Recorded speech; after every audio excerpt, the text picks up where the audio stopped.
turabashimiye mwese muko murakurikirana Isomo TV. Turabahaye mwaramutse canke mwiriwe bivanye n'umwe wese aho aherereye. No musi tugarutse kugira ngo twongere tugire ico tuvuze mu gusesangura politike na geopolitike cyane cyane muri aka karere kacu turi kumwo ka East Africa. Uriko muvugana na Masabo Monfort ngarutse no musi kugira ngo tuyage cyane dusesangure ku makuru aheruka gutangazwa n'umunyamakuru kazi asanzwe akorana na M23 akaba yabitangarije ku kinyamakuru citwa iwacu.official. Ico kinyamakuru kikaba gisanzwe kandi gikorana na iwacu kikongera gakorana na Fokode ariwe Pacifique ni nahatwe zanya nka Burundi atakimwe babagamije uretse gucafuza ishusho y'igihugu cacu cy'u Burundi.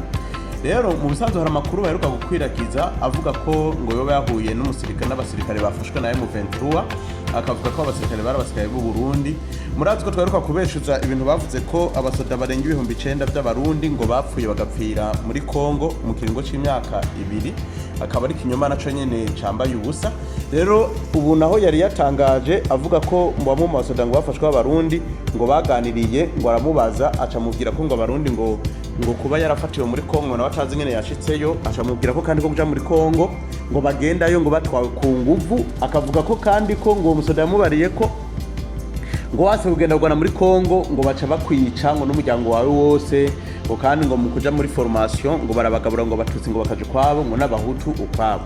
Rero ivyo bintu murumva ko ari binyoma aho mbere naciye nibaza nti mbega aho kugira ngo abo yafashe babara abatutsi gusa hatarimwe abahutu ivyo bintu byo mwumva byo babisiguye iki byo babisobanuye gute ubwo rugamba no ku rugamba babagwana mu mice kubiri itandukanye.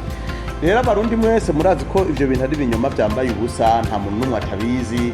Mu bisanzwe umusoda arinze yiciga umuryango igihugu cyose cyo bimenya mwese mwabimenya nta namwe. Rero ivyo bintu byageze biba kubera ko igisoda cy'u Burundi murazi ko gikora gifise ico no kwita experience kirifitiye iteka kiriyubashe gusa amategeko yacu kandi akigenga kandi kirubahiriza ubuzima n'agaciro ka buri muntu wese.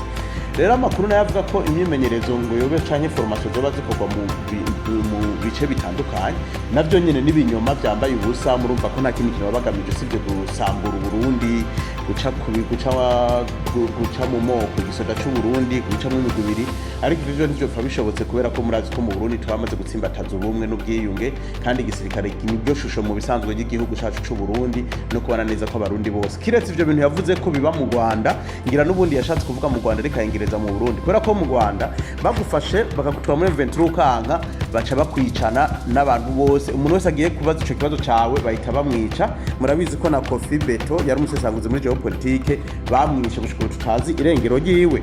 Rero ivyo bintu biraba mu Rwanda kuko abanyeshuri b'abahutu canke abandi bantu b'abahutu iyo uri mu nzira uri kuratembereza bagufatira bagaca bagutwara ukiro tuvugeze muri M23 nivyo bibi wabo ngira nivyo yashatse kuvuga. Rero reka nagomba kubwira abanyamakuru b'u Rwanda bakwiragiza ibi binyoma ibintu shogira ingaruka zikomeye cyane cyane ku bihugu byose ku mubano w'ibihugu byo nuko ari bibi ariko cyane cyane ku buzima bwabo bwite kubera ko bari kubasubiza inyuma ivyo bakora baba ariko bishira hasi baba ariko biteza ibibazo ejo haza ko politiki irashobora guhinduka ejo bakazora batemberera abana babo bakagira ibibazo kubera ko kwitwara nabi kuho baba bashaka gucafuza ibihugu by'abandi bantu mu makungu. Noneho nivyo baho kubera amakungu asanzwe z'abarundi uko bari abasirikare b'abarundi bari discipline kandi bafite amateka mu bihugu byose bagiye bacamwe mu kugarukana amahoro.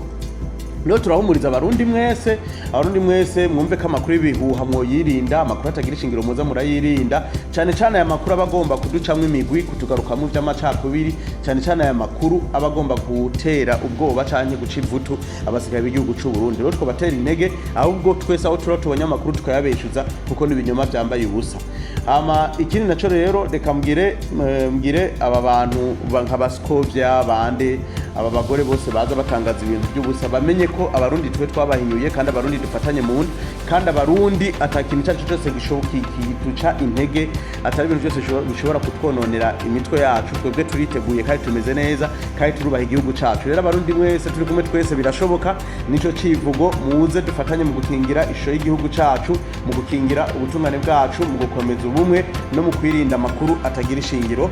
Murakoze rero mwese murakurikirana Isomo TV mubandanye mugira partage kugira ngo abantu bose bamenye ukuri kuzuye kubera ino televiziyo yaje hageze mu gushishoza no mu guha amakuru yizewe abarundi murabe.